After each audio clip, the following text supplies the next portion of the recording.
Hey everyone! Today I'm going to be showing you a quick behind the scenes breakdown for this Dweller's Empty Path scene that I made recently.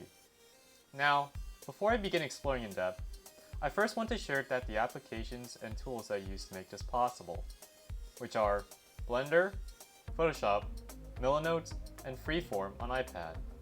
Though, Blender and Photoshop are the main essentials to creating this composition of the work. And it's not really necessary to use Millinote or Freeform other than making the drafting process easier.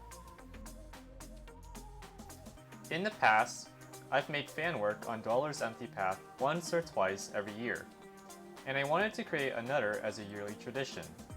Compared to my past artworks, I wanted to go a little beyond my comfort zone and create a little forest island in the background as an experiment.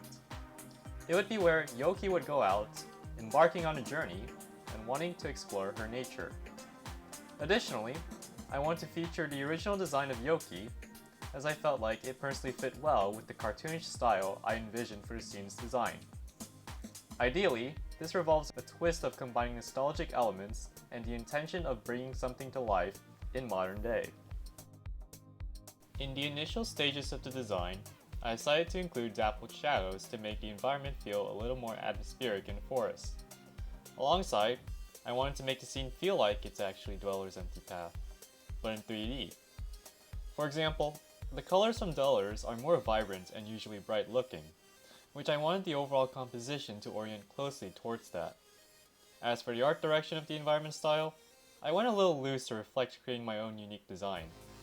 I've gone through 2 sketch draft iterations, with 1 being in my sketchbook, 2 being on Freeform, which is more detailed with some polishing.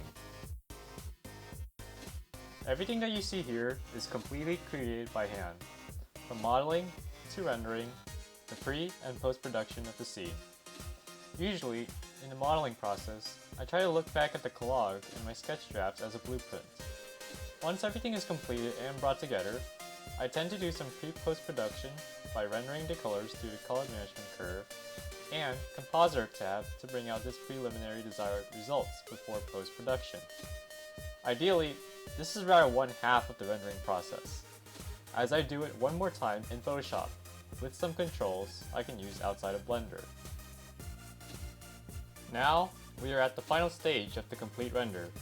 This is where I design a background to complement the overall scene. Since the rendered images I exported are not transparent, I designed it manually through multiple layers.